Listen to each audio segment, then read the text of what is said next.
Good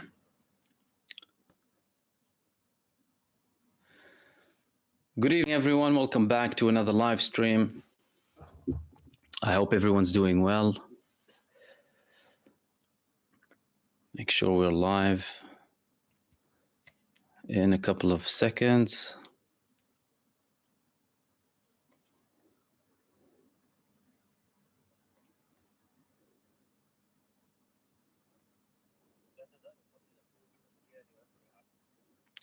And it looks like now everything is fine and we're live. Again, welcome everyone. Thank you so much for everyone who's been waiting for me. And everyone joining us as and when to our usual members, moderators, subscribers, viewers, and all of the new viewers. Welcome to another live stream. I was with Jackson Hinkle just over half an hour ago we were live on X and on Rumble.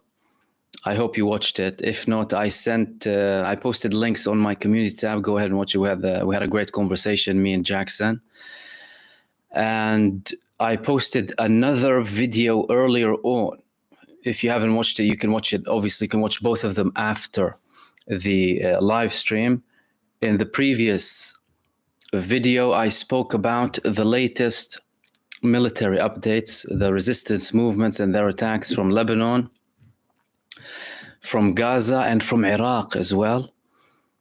You know, clearly Hamas told them in Gaza, you know, what we expected you or what we welcomed you with in other areas, in Gaza you will be welcomed the same force, and that's clearly happening very intensely from all of the Palestinian resistance. Obviously, if you watch them and you have any questions, I'd be more than happy to elaborate. Apart from that, we'll do it as usual. I'll start with the conversation about tonight, and I wanted to speak about the potential of an all-out war in Lebanon.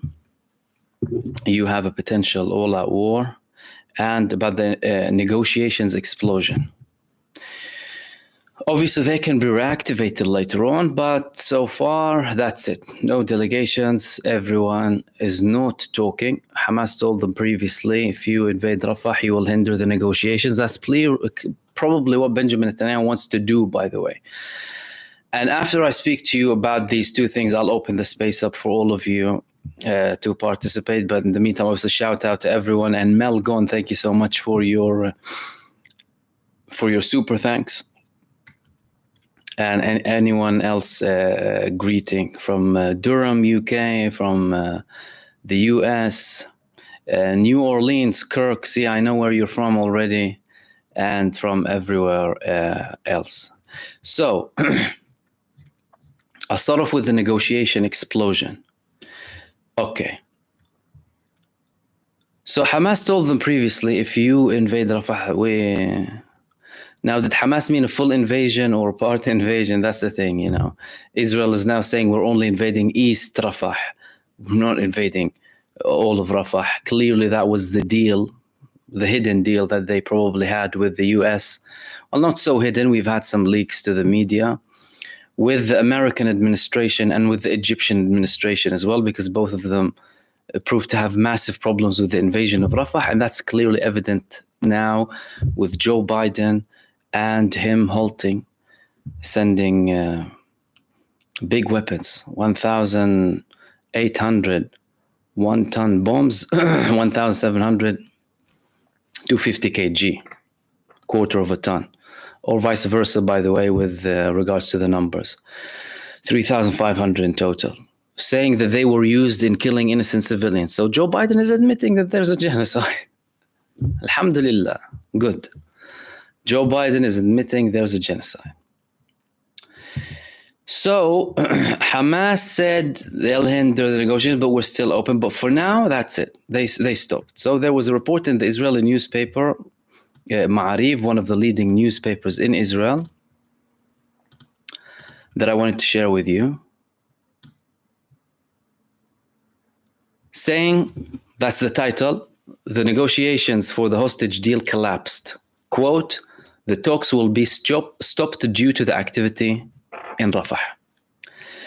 An American source involved in the negotiation talks between Israel and Hamas told Al Jazeera this evening, it was decided to temporarily stop the talks due to the current situation in Rafah. That's from today, this evening, Thursday. Earlier, it was announced that Israel replaced the phrase permanent ceasefire with the word sustainable in the hostage deal agreement, allowing it to return at any time without commitment, the Egyptian media reported. In the meantime, NBC reported that Israel would refuse a deal that would not allow it to continue operations in Rafah. The Israeli and Hamas delegations left Cairo. The ceasefire clause will be implemented in the phrases of the agreement only in the first phase. According to the report, the Palestinian factions of Hamas participating in the negotiations are open to reaching an agreement. An Egyptian source who participated in the negotiations told Al-Akhbar, quote, the discussion in Cairo was complicated, not only because of Israel's refusal to withdraw at the end of the first phase of the deal and its desire to delay the withdrawal until the next phases, in addition to the issue of the living and dead prisoners, but also because of the fragility of the guarantees that can ensure the progress of an agreement in case of Israeli approval. The source revealed that there are new Egyptian proposals to resolve the crisis, but in exchange for the flexibility shown by the resistance, we are faced with Israeli evasion and escalation. Clearly, these people are admitting, everyone, Palestinian resistance showing flexibility, and they said that, and we are faced with Israeli evasion and escalation ever since the beginning, including, by the way, that's from me, the delegation itself. They criticized Benjamin Netanyahu. They were about to reach a deal a couple of times in the last few months. That's why Israelis are in the streets protesting. He previously put restrictions on the head of the Mossad. He previously sent a representative to make sure that they follow his orders to the T, Netanyahu. And he previously even blamed the negotiating delegation of not knowing how to deal with Hamas, and that only Benjamin Netanyahu knows how to deal with Hamas, regardless of anyone really in the Israeli establishment. They continued, as you may recall, the negotiations between Israel and Hamas, led by the head of the CIA, William Burns, resumed yesterday in Egypt, after delegations from both sides arrived in Cairo on Tuesday, removed by then the negotiations basically ended today. According to an informed source, Israeli officials said that the step to stop sending weapons could jeopardize the negotiations on the deal for the abductees. In addition, Israeli officials expressed their frustration to the White House regarding the cessation of arms shipments and asked that they put pressure on Hamas and not on Israel. Two Egyptian sources quoted by Reuters said that all the delegations that participated in yesterday's talks responded positively to the resumption of the negotiations and the meetings expected to continue this morning. In Al-Arab Al-Jadid, it was reported that the United States believes that the remaining disputes can be overcome. However, an Israeli official told Reuters, we see no sign of a breakthrough in the ceasefire talks in Cairo. This is what you want. This is what Benjamin Netanyahu wants. Delay after delay. A Hamas source said the movement will learn its position after this round of negotiations, and things will not be the same as they were before the invasion of Rafah. The first round of negotiations ended in Cairo, and Netanyahu has returned everything to the beginning and is trying to buy time. It was also reported that the organization will leave Cairo this evening to discuss the terms of the negotiations with its senior officials. In response, it was reported in the Saudi Al-Hadath that Hamas demanded guarantees that Israel would not continue to control the Rafah crossing in the future, and that Israel is strict with the requirement of presence of international supervision inside of Gaza, but Hamas refuses. It was also reported that the disputed points increased after Israel entered Rafah and took control of the crossing. Biden is disobeying Congress by withholding arms to Israel, it added. Ooh, they ended there. Biden is disobeying the Congress. Biden is disobeying the AIPAC paid The congressmen and the senators on AIPAC salaries. Wow. But he's listening to something that the masses are telling him to do and have been telling him to do for the past half year. Stop arming Israel. Dude, the moral thing is to support the Palestinians and their resistance. You're supporting Ukraine, aren't you? Under the pretext that they're an occupied nation, aren't you? Although they're incomparable, we know that. But if you're morally consistent, support the Palestinian resistance, ya zalami. Right? But Israel is obviously not happy. Okay. Hamas saying that the negotiations turned to the first point. They might now tell them, okay, that ended, and now we're not going to probably show that much flexibility. Because look, and everyone now knows who's the stubborn, whatever you want to call them. That's number one. It all depends on Israel's campaign in Gaza. I mean, when I was speaking with Jackson, we were talking about the potential of an outcome. And what I said is, if Netanyahu is able to convince Ben Gvir and Smotrich that this is it, and they are willing to also show flexibility, and he can protect his position, that's the key thing, as the Prime Minister of Israel, and not face charges of anything, that all of the charges for corruption will be dropped as well, he can potentially end it. If not, if Netanyahu is still feeling like his future is not guaranteed, he will continue. It's all about Netanyahu. It's not about Israel. It's not about... it's about Benjamin Netanyahu. Otherwise, he wouldn't have killed so many Israelis. He killed over 80 Israelis in Gaza. We said that many times. They don't care about even Israelis. They're a death cult. That's how they operate. That's the first thing. And obviously, any questions, I'm going to get to them in a second. And I'll try and see your comments too. That's one. Two, Lebanon. To understand the scale of what's happening, you need to understand the Israeli psyche. In the south, you still have the same group that conducted the 7th of October. In the north, Hezbollah destroyed in some Israeli towns bordering the Lebanese borders, they destroyed over 80% of the homes there. By the way, because when Israel evacuated the people, they started to become hubs for the Israeli army. So they ran their operations from civilian territories. Yet despite that, Hezbollah have intelligence as to where these people are, and they target them exactly where they are. Suicide drones, heat-guided detected missile, whatever it is, precision missiles, exceptionally high level live intelligence. It's as if someone in the Israeli army is communicating with Hezbollah 24/7. To the Israelis, by the way, to many Israelis, the damage has been done. What Hezbollah has done to them and what Hamas has done to them in the south, damage is done. It's a lose-lose situation for Israel. But Netanyahu, if he can guarantee, he'll continue. So what's happening with Lebanon? Obviously, to give you a background before I tell you just the recent statements from Yoav Gallant, particularly the Israeli defense minister. Hezbollah entered the battle of Al-Aqsa flood, Tufan Al-Aqsa, on the 8th of October with a limited action against Israel, not a full-scale action. They did that for a reason. Number one, to exhaust the Israeli army, and they did. And number two, to show solidarity. Excuse me, solidarity is number one, and then the army. And then that, so that they don't give Israel an excuse to completely bombard Lebanon.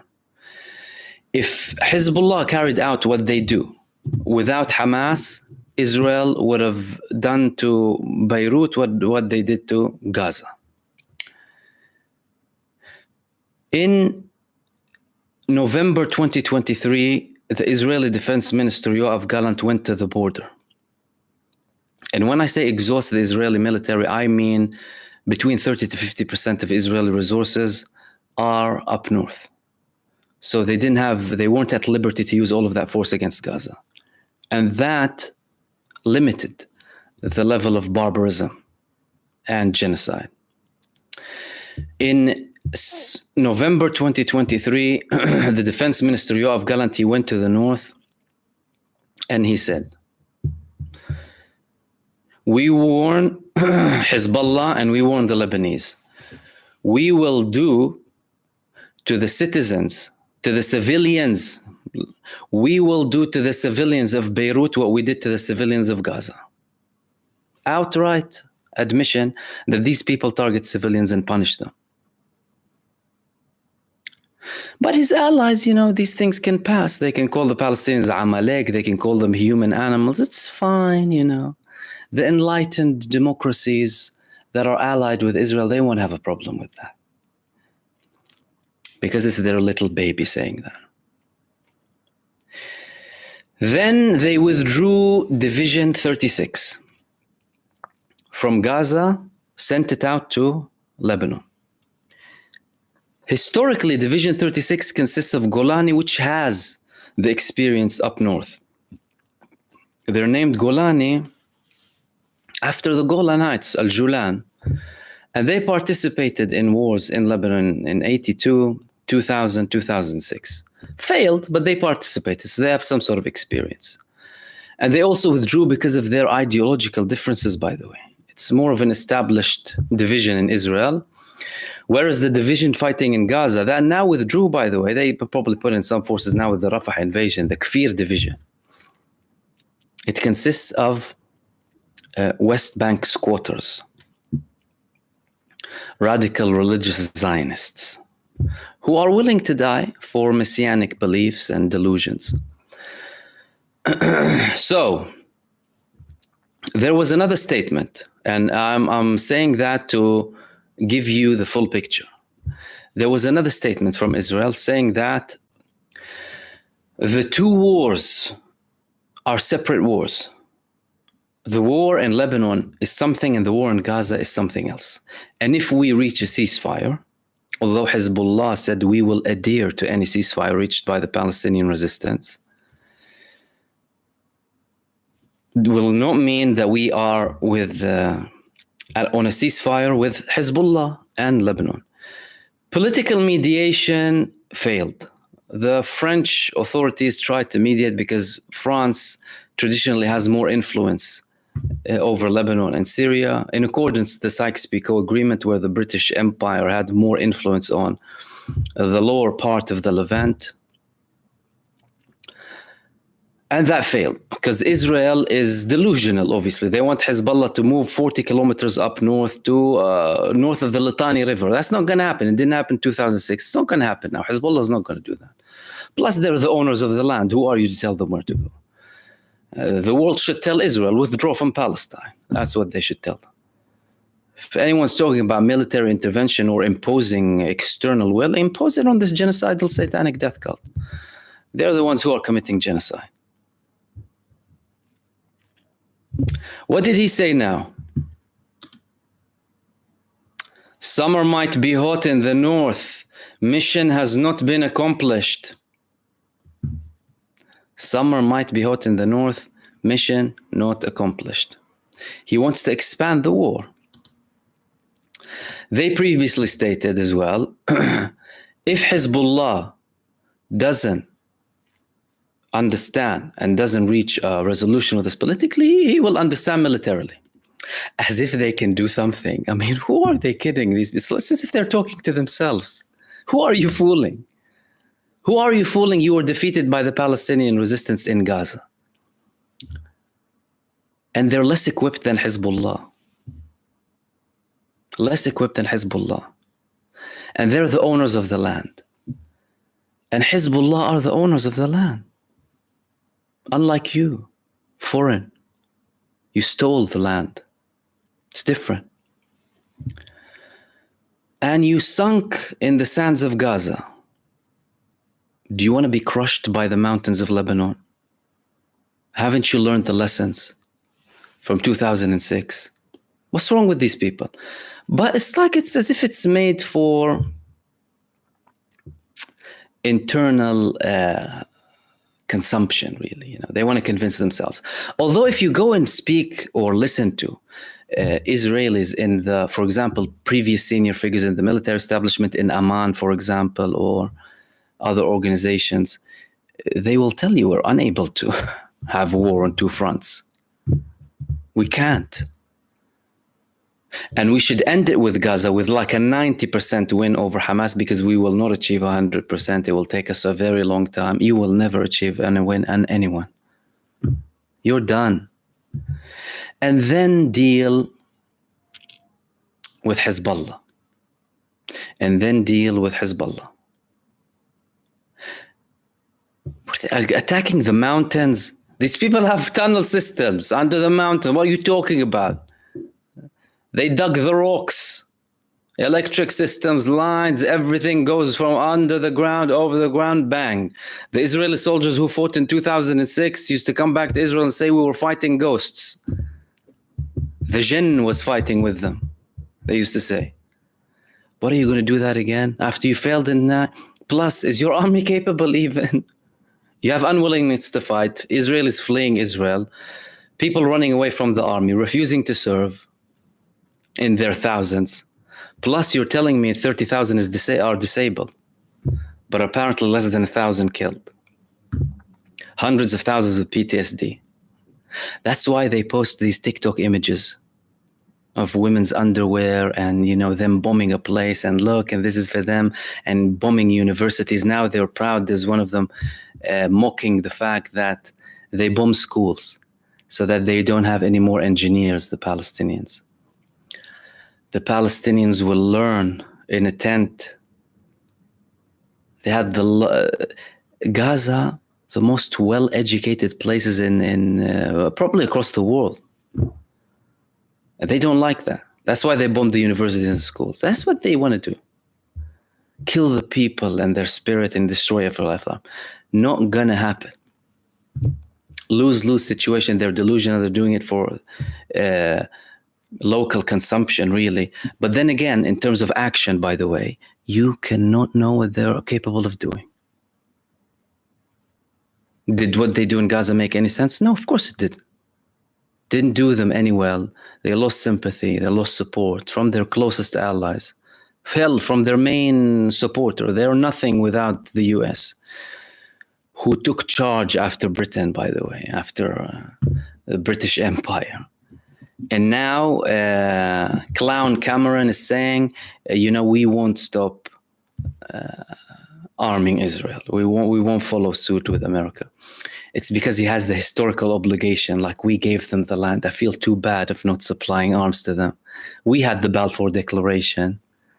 We sent our own people to go and die for this supremacist satanic death cult. I feel bad. I need to arm them still. I'd feel bad about myself. And that's what I want to share with you. Let me open the space up for you, see if you have any comments or questions.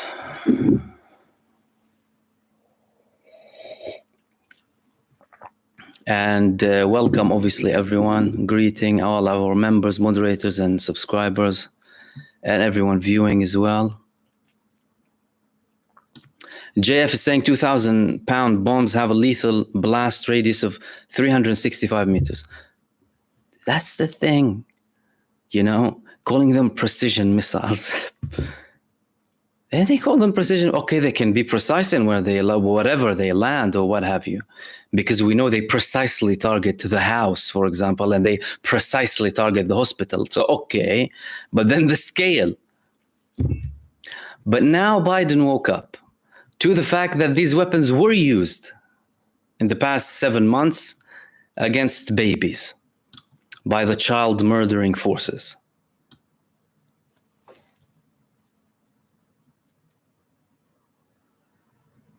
Talal Mansour, Lebanon won't be a walk in the park. No, it will be a walk in hell. It will be a walk in Jbal Lubnan, the mountains of Lebanon. They will face hell. But they're delusional.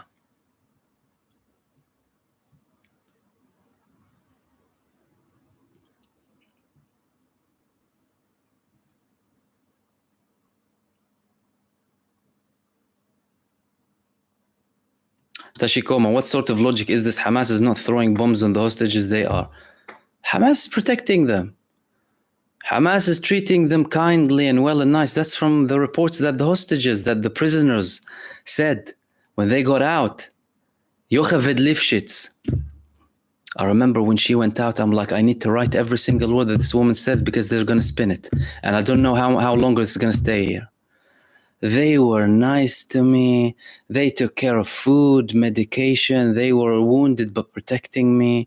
Took care of hygiene. Told her, look, we're Muslim people. We don't really harm our prisoners, and we don't even want you here. We just want our people back. And they released her on a humanitarian basis, by the way. And Israel didn't want to accept her. And that's just the first one. That's just one example. Israel refused to accept her twice. They ended up sending her to Egypt, and from Egypt to a helicopter in Israel. Then she had this bombshell of a press conference that Israel called at the time. They called it a Hasbara bombshell, a propaganda bombshell on us. It's destroying our propaganda.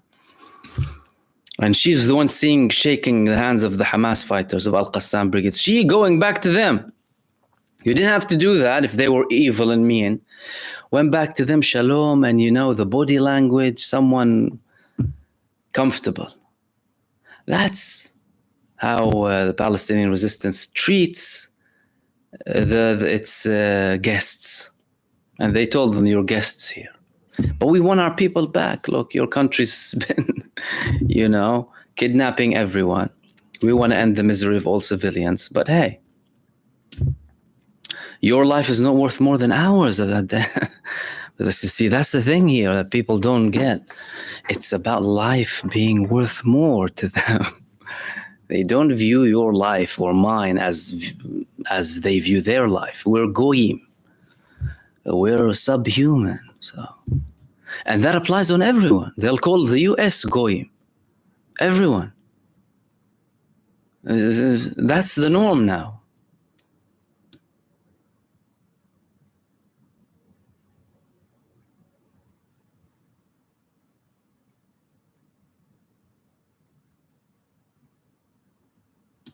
RSA Khalid saying, if the negotiations don't lead to a fully independent Palestine, then we have failed the 40,000 martyrs. It must lead to eventually, I'd say, equality, equal rights for the Palestinians, and whether it's now or later on. And that's why it's important for the action to continue and for people not to be lethargic or apathetic. And not stop up until we have human rights, basic human rights, really.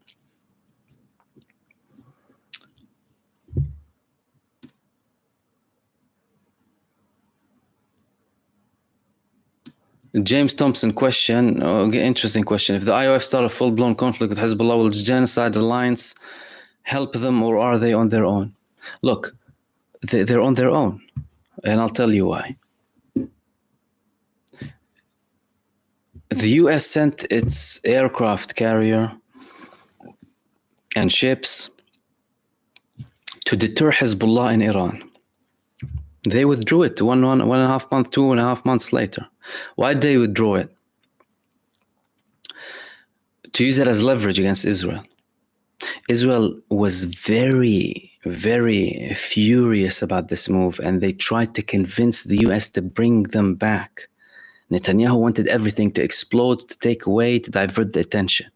And he can remain in power and drag a global conflict, or at least a regional conflict, where he will be supported by foreign armies because his army is pathetic. And people don't want to fight for him, don't want to die for him. They're going to be on their own. And they're going to suffer gravely. Look at what happened to the small forces that tried to go a couple of steps in Lebanon. Back in coffins. What do you think they're going to do? They're not going to. I can't beat them. They cannot beat them, ladies and gentlemen. If they were unable to beat... Okay, if they were unable to beat one Palestinian resistant movement, Let's take the least equipped Palestinian resistant movement. Hamas is the strongest. Then you have the PIJ, then the PFLP, then you have Al-Aqsa Martyrs Brigades and Ghatab al-Mujahideen, a couple of other brigades. Let's take, I don't know, the Ahrar movement or something. All of them are still active, even the smallest ones. They haven't done anything, let alone the big resistance groups. And that's following 7 months of genocidal barbarism and all-out war and a weight of bombs that equate to 3 nuclear bombs the size that landed on Hiroshima and Nagasaki. Over 80,000 tons of TNT. Supplied by the enlightened democracies of the West, primarily the United States of America, to land on the bodies, to land on babies, to land on children, to land on hospitals, on schools, on refugee camps, on trucks loaded with people fleeing from one place to another, where bodies are fleeing, on the oldest churches, the oldest mosques, on every university, every school, on tents. But now things have shifted. It's no longer the same. They're on their own with Hezbollah, and they won't be lasting for too long. That's all I can tell you.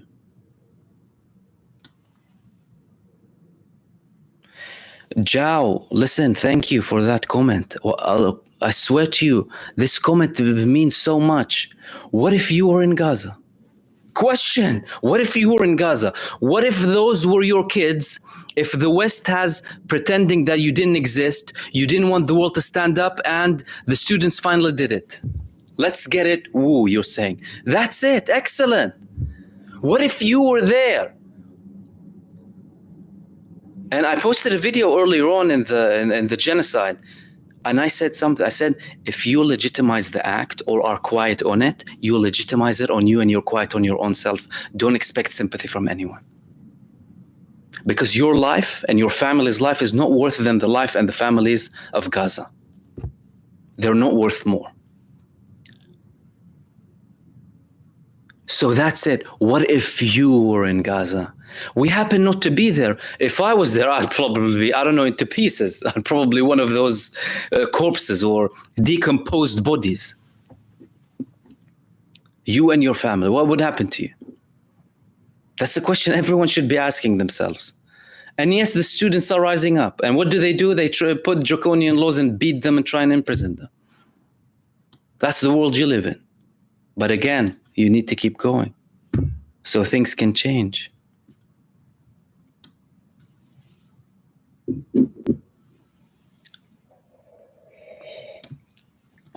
Is that the lyric of the song, by the way? I didn't know that. You said it was the Macklemore song.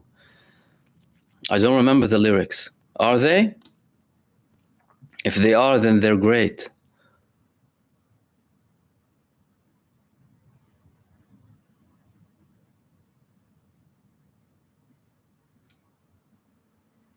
Ah, yes, in the lyrics. Okay, great. Amazing lyrics. I'm telling you, this man did a wonderful job.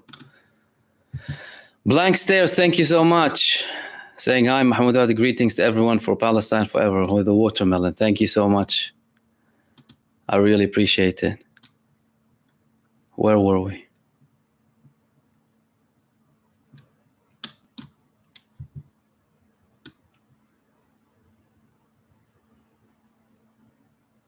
Islam for all is saying. Gallant the scavenger.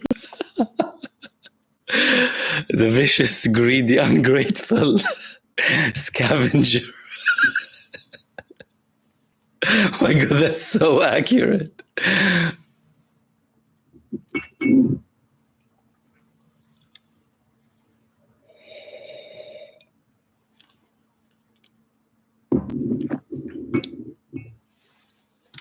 Shazke saying, Mahmoud Adi, what I don't understand is why all the resistance groups targets not bigger, as in Hamas has the capacity to destroy more than one tank or one IOF. Why aren't their targets larger more? Their targets are much larger many times. but they will use it as and when necessary. For example, if they will attack a base, they'll have mortar shells on a base, and some of these mortars are heavy mortars, and they used to have drones that landed also explosives. Then you have booby-trapped houses. They'll drag the force, give them false confidence that they're not there, do something to show as if someone is there, let them be comfortable in going in, detonate the whole house with their own produced explosive. They'll kill 50, 60 in one go. So they actually do. It's just that obviously you don't hear resistance accomplishments on mainstream media, would you? They wouldn't want to show you what these people are doing. They wouldn't tell you what Hezbollah is doing in the north. You know, some people just joke around and say, oh, no, they're just joking. Go and see the north. What are you talking about? People sitting there, keyboard warriors, acting like they're doing stuff. Go and see what they're doing to them. Read up. Open your ignorant heads.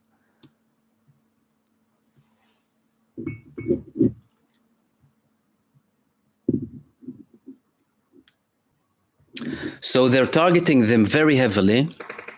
And don't get my, I wasn't directing my talk at you, by the way. I'm saying the people who criticized the resistance movements. Don't get me wrong. But it's a very good question, and they do. They do, and they have massive, massive blasts on Israel. And Israel, sometimes they have to admit that they have 20, 30, or 40 people killed. And when they admit that this number of soldiers who are gone, then based on their history of lies and number manipulation, you can times it by 10. Then we have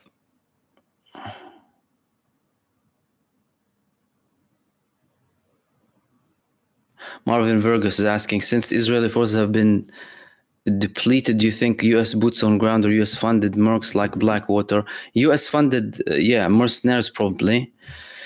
Same way as U.S. contractor being used now along the Philadelphia line. There could be, but not, I wouldn't say engaging in battles like a proxy war on behalf of Israel.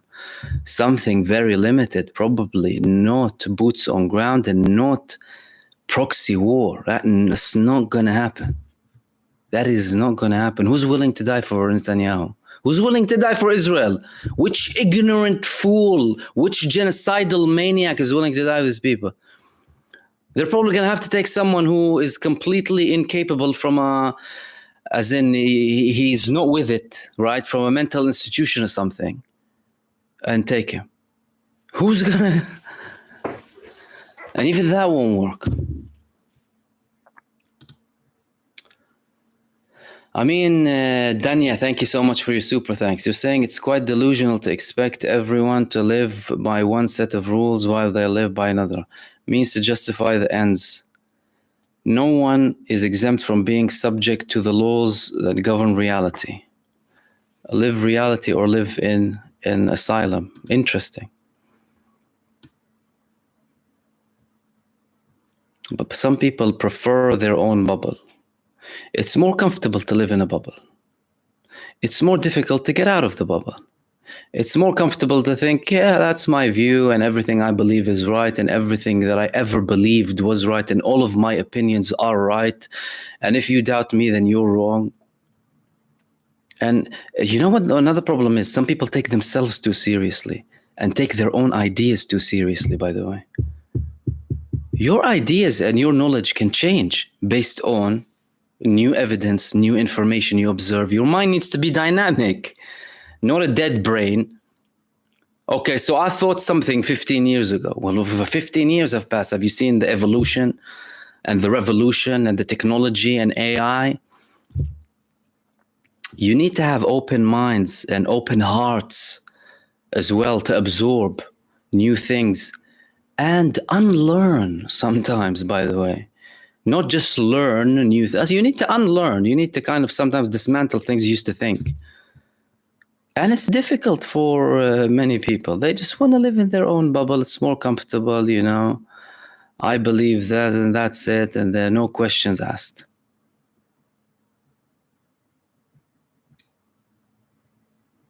So we were with Marvin, we were with Shaz, and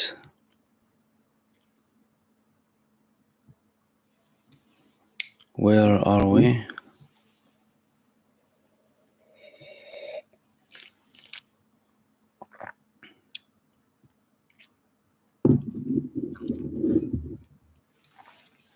Talal Mansour saying Alexander the Great lost a battle in Lebanon, and Napoleon couldn't invade Akka, Acre. And the people of Acre, they take pride in that Napoleon couldn't get into Acre when he tried to invade it.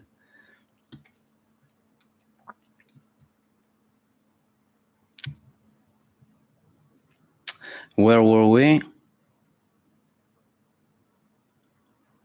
Omar Zaqut, thank you for your membership. I haven't seen you in a while, Omar. How are you? I wonder what happened last time a genocidal death cult to fight their war on multiple fronts. You saw what happened when Iran attacked them. They crumbled. They crumbled. They had 5 countries trying to assist them intercept the Iranian missiles and drones. And Iran played it cleverly. They sent them the cheap stuff before that they manufacture millions of. And what they wanted to land, bang.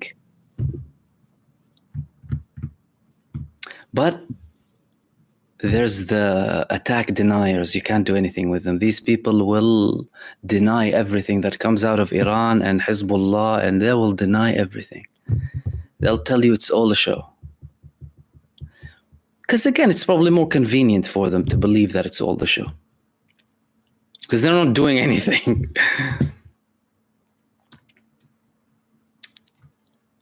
On multiple fronts, they'll be destroyed.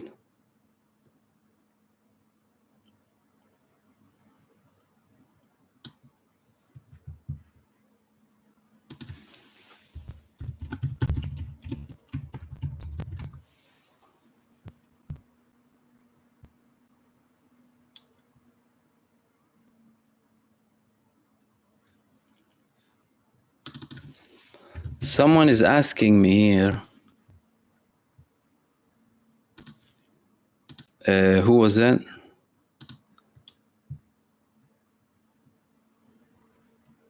Victor Pinduka saying, brother, did you hear about the secession of the Galilee? Can you comment about it? I was just checking that out, and there is a report from 13 hours ago saying that Israeli media, northern authorities will announce on Independence Day establishment of the state of the Galilee and secession from Israel. Wow. That's a dramatic move. In Israel. It's the first time, but it's reported. Well, Al-Mayadeen reported it based on Israeli media, but the question is, which Israeli media? Let's try it in Hebrew.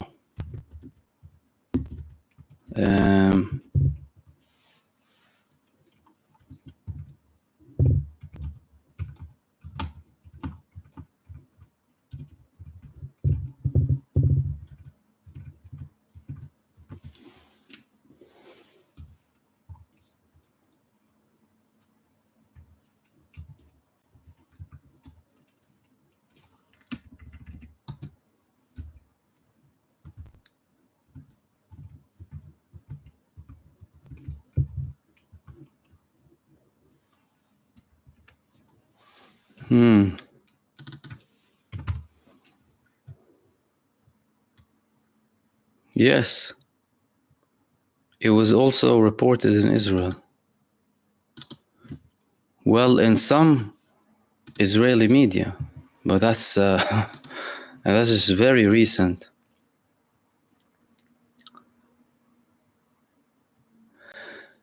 Municipalities will declare on Independence Day the establishment of the state of the Galilee and disassociation with Israel.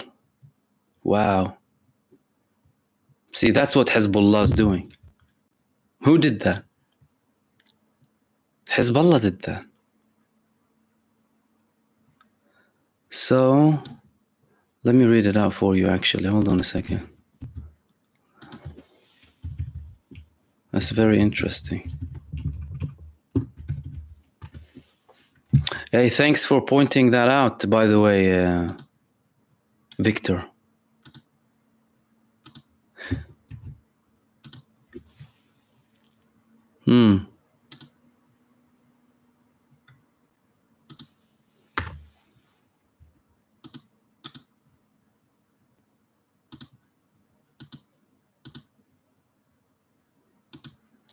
Okay.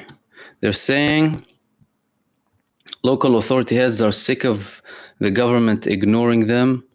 7 months down the war, 80,000 people who have been evacuated with no horizon of returning, and the delay in the budget that was promised by Benjamin Netanyahu, and the redevelopment plan and the rebuilding. In a meeting of the Forum of the Frontline members, it was agreed to declare on Independence Day of the establishment of the Galilee state. Wow.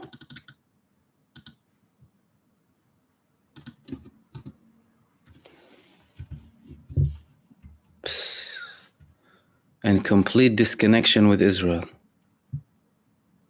One-sided.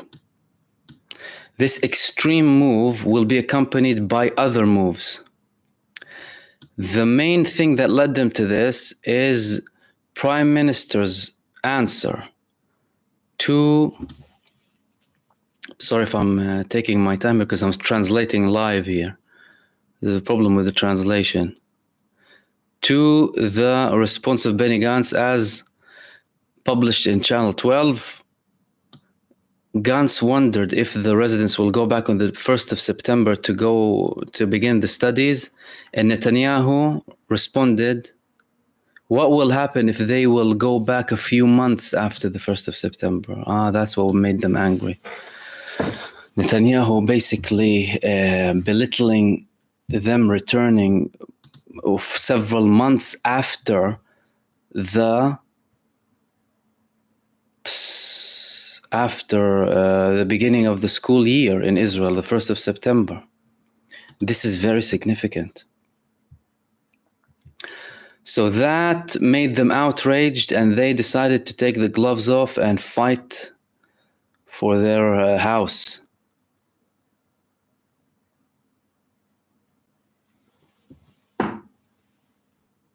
That comes after they spread a banner earlier on recently saying the Forum of the Frontline Towns propose to establish a replacement government.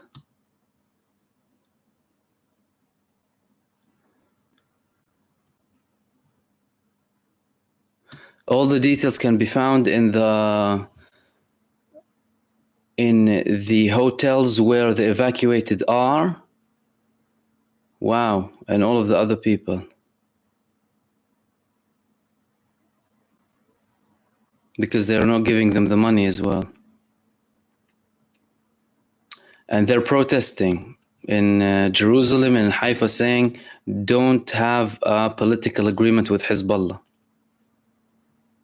This is a fight we need to fight together, a fight on our liberty, our respect, and the future of our children. We, the people of the North, will not be silenced, and thousands are, wow, joining the group. This is a significant thing, by the way. And listen, they can potentially be supported with Division 36 because they're not that aligned with Netanyahu. It's as if you have two armies in Israel already, as if Yoav Gallant is leading the northern front and Netanyahu is leading the southern front. And in the northern front, you have the Golani, the Division 36, more kind of traditional. And then you have the south, who are fighting Netanyahu's war. It's different, but saying that, they're saying it because they obviously don't want to reach an agreement with Hezbollah because they know Hezbollah is still going to have the capability, and they're delusional. Let's see, go ahead, declare independence. Then Hezbollah can take over a few months later, maybe. What are they going to do, man? You know, not able to function as a state, you want to split it, but that's what happens. That's what happens. But that's very interesting. I'd be interested to see how this develops, by the way. And thanks again, Victor, for pointing that out.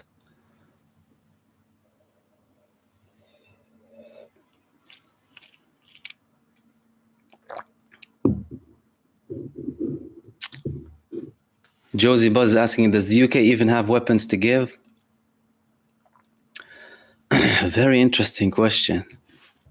I think they still live in the Empire days. They think they're like, some of them still feel like Victoria's here and Disraeli and then Churchill days.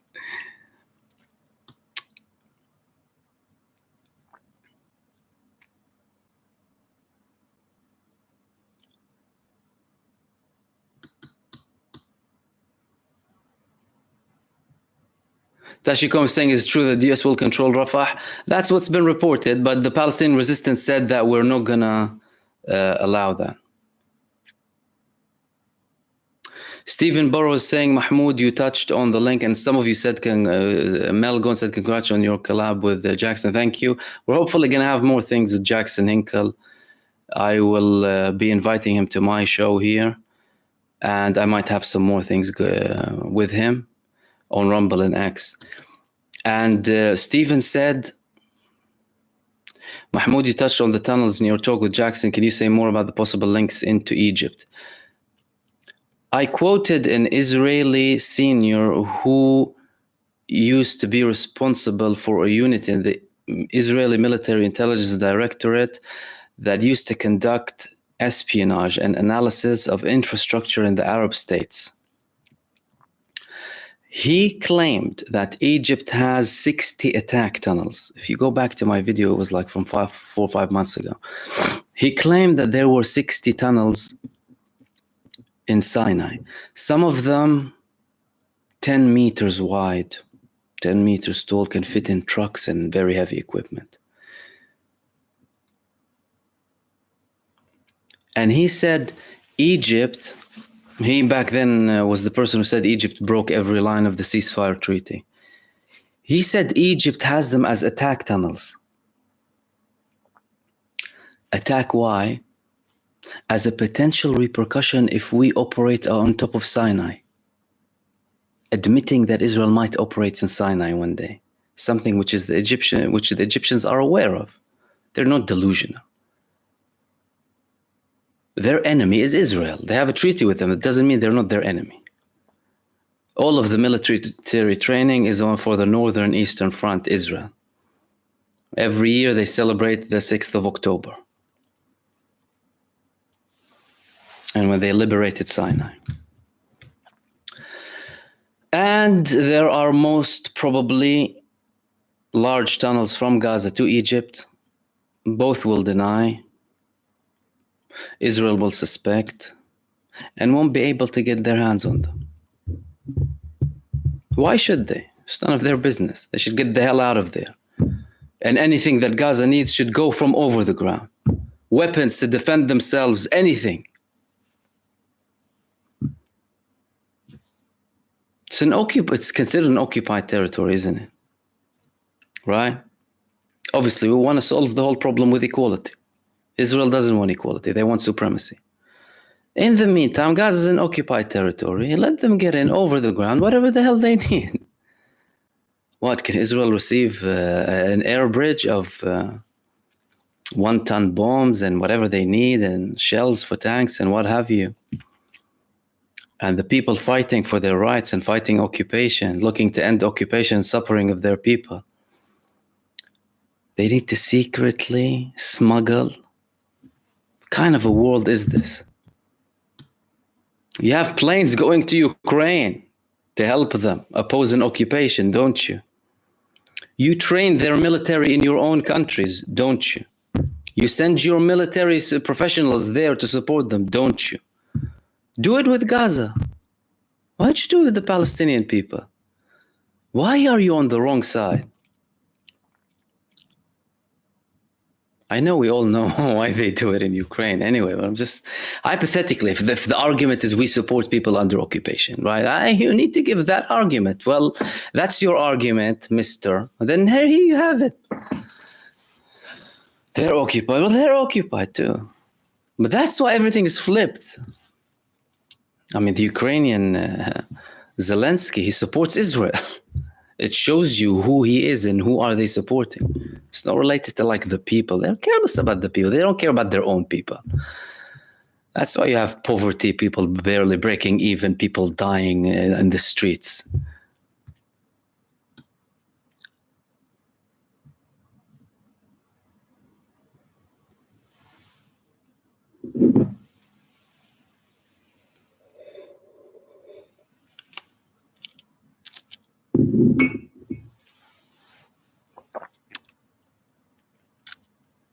Marvin Berg is saying, love to see the hostages of Israel say nice things about Hamas. Wouldn't it be funny if the hostages say Hamas nice things and we watched Mahmoud, very nice Muslim. I don't think they would watch me there. Who knows? They receive news. They do receive news. They sometimes know what's happening. From the statements that were revealed by some of them, published by the Palestinian resistance, they are aware of the political scene in Israel. Now, obviously, they could have been through them being given partial information or what have you.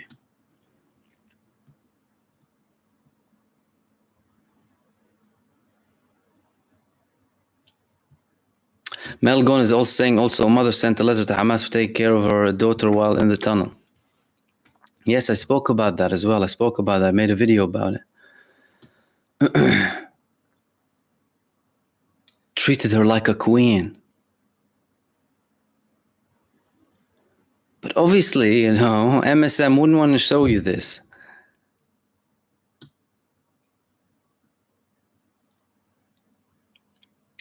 Juror 6. Wouldn't the chosen people follow the word of God? What a beautiful, simple question. Exactly. God ordered you, thou shalt not kill, thou shalt not steal, you shall not covet.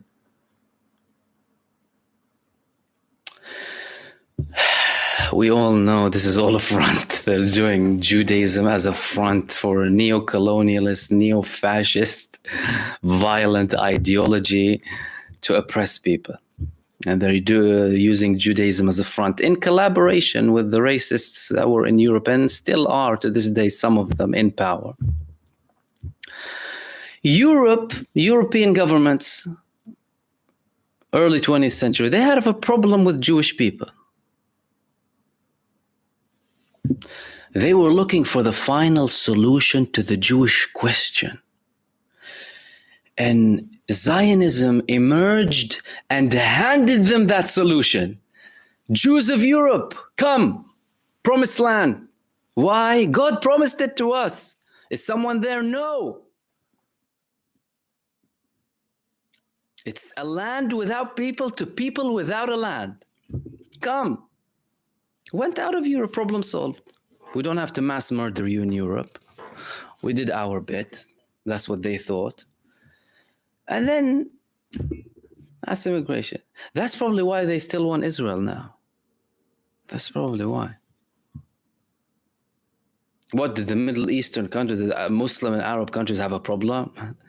Jews were in Palestine decades before Zionism. Some of the oldest communities, Shomroni. We were a beautiful, multicultural, multi-faith society. Like any society should really be in the modern day and age. Unless you're like in secluded areas, fine, you'll see majority of people with the same thing. Fine, no problem. We live in a world that has so many ideologies and faiths and beliefs. And we follow our belief and we believe it's right based on our argument, our faith. But other people have their belief and other people have their ethnicity. Other people choose not to believe anything. And we move on. We look at what joins us together as human beings. We respect each other's differences. That's how it is. How it should be, at least. Not in accordance to the Zionist ideology. No. Not gonna happen. Or the people who support it. And claim that they're Zionists.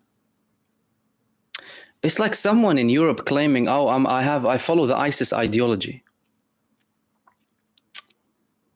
They'll tell them, hand me your passport the next day. Give me your passport. But Zionist, fine.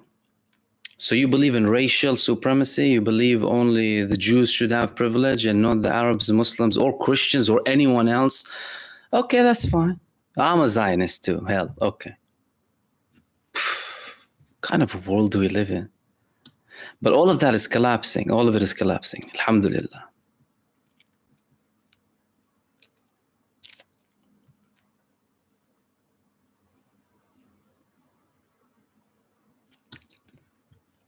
D2G News, do you think the US symbolically stopping shipments of munitions drastically increases the risk of nuclear weapons?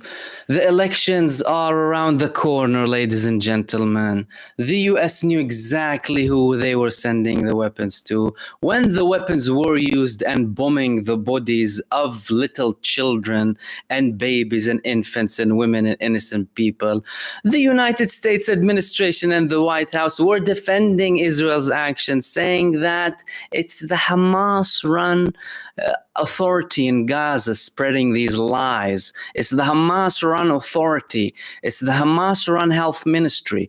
They'll tell you that 24/7. Hamas is lying. And now all of a sudden, obviously there's pressure. There's pressure from everyone, by the way. From the people, from the activists, from the students, online, social media, and everything. But there's also elections. And clearly they don't see eye to eye with everything, of course. Fine. They don't see eye to eye. And they will use leverage. I get that too. But they don't have a moral problem with genocide. They don't have a problem with that. The United States administration, the British government, the French government, many other governments across the world, they don't have a problem with the concept of genocide. They committed it on a mass scale before. They don't have a problem with it. What they do have a problem with is things getting out of control, particularly in the case of the United States. Genocide is fine, just don't let things get out of control. And you have elections now. But that's something to use. Look, we stopped supplying. And it's a historic move. No, there's no undermining the move itself. It's good. And you should do more. You should do more. But what are the motives? You should question. We shouldn't be naive. Matlas K and Stephen Burrows, thank you so much for your super thanks. Did I miss anyone, by the way? We had Melgon, Blank Stairs, and Mash, welcome to supporter, thank you. And Matlas and Stephen. Matlas saying, found out a few days ago that the IDF has been training US police for about 15 years. That explains why you see in college campuses. Yes. And why do they allow the Zionist terror groups in the US to attack them? And they sit down and watch. Whenever I used to see police brutality in the United States, it reminded me of Israel. Very similar police brutality. And Stephen, I believe I elaborated on that tunnel, by the way. Thank you so much for your super thanks. I believe I elaborated on that before. And I think it was you who asked that question, by the way.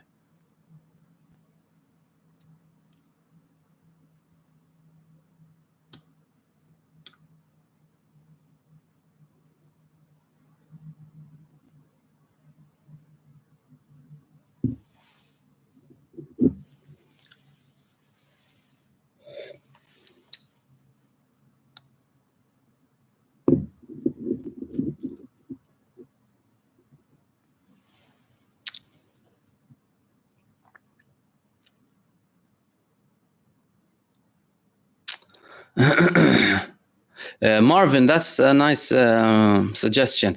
Could you have an Iranian Jew rabbi to discuss life in Jews in Iran? I've heard Israel doesn't want the world to know that Jews live safely in evil Iran. Interesting, yeah, we can do that. But I believe that this narrative has completely been tarnished now. Look, the term anti-Semitism is a facade. Number one is it's a twisted, malicious in intent term.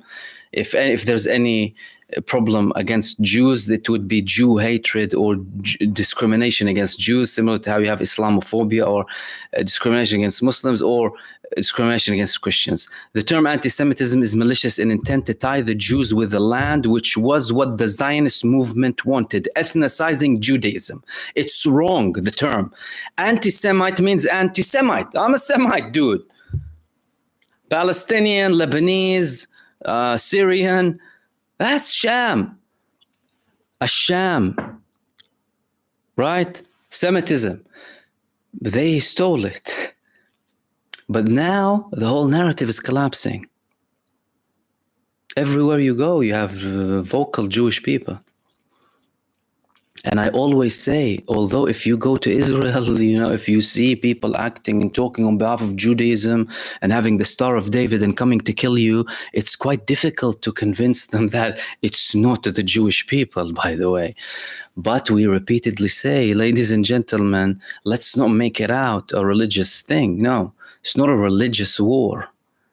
It's a war to the core based around human rights.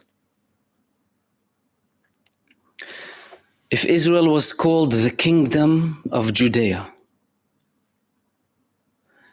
and you had a Jewish king who was just and who gave people equality, had liberty, you had equal rights between the Jewish population and the Muslim population, the Christian population and the other population, would anyone have a problem? You might talk about reform or whatever. But when you're committing a genocide in the name of Judaism, you're the one not doing the image of Judaism a favor. You're the one responsible for the rise in things against the Jewish people across the world. You're the one responsible. Similarly to how if a Christian country went out and committed a crusade, we wouldn't say it's Christianity, but they would be responsible if anyone uses that argument to say, hold on a second, they're Christian and they're coming with a cross and telling me it's a crusade. Same thing, if you have a Muslim movement, Islamic movement, and all of them, like, let's say, calling or speaking in the name of, committing atrocities in the name of Islam or religion, they would be the ones who are the problem. Because you're not entitled to speak on behalf of a religion, let alone in the manner that Israel is talking on behalf of Judaism. Who are you? Who are you? Most of them are non-believers. They just believe in the promise. Herzl doubts man wasn't Jew. Ben Gurion, first prime minister, atheist. Netanyahu, atheist. But God's promise in Judaism, and the ignorant follow. Marvin Vergas, a few shekels for you. Thank you for your super. I'll convert it to shekel, no problem. Okay, what else do we have?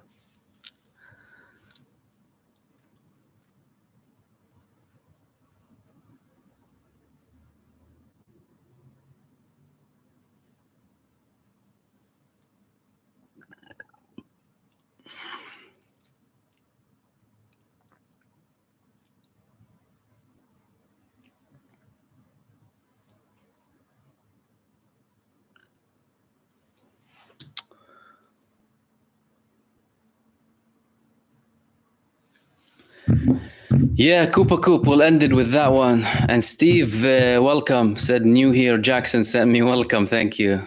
Yeah, I had a chat with Jackson, it was really good. Go ahead and watch it if you haven't. Koopa Koop said, I'll finish it with that, because that was kind of the last question. And I'm sorry if I missed any of them, by the way, because the messages keep going up. But we'll finish it with that. Koopa Koop is asking a very interesting question that I had intended to speak about. I think I spoke about it with Jackson, by the way. You said, any thoughts on the Mossad spy that got killed in Egypt yesterday? That was a very ambiguous act, okay? Number one, it was documented. Number two, Where did he get the knowledge about him? Number 3, the group of the martyr Muhammad Salah, in reference to the Egyptian soldier that killed 3 Israeli troops just over a year ago and was hailed as a martyr and a hero in Egypt.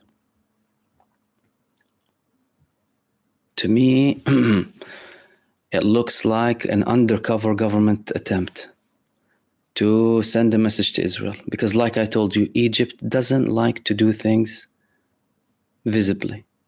Because from an argument perspective, we haven't done anything. Like with the tunnels or with their moves in Sinai, everything. They'll just talk diplomatically 24/7. Up until the last breath, talk diplomatically and de-escalation anyway. But you'll do things, certain things.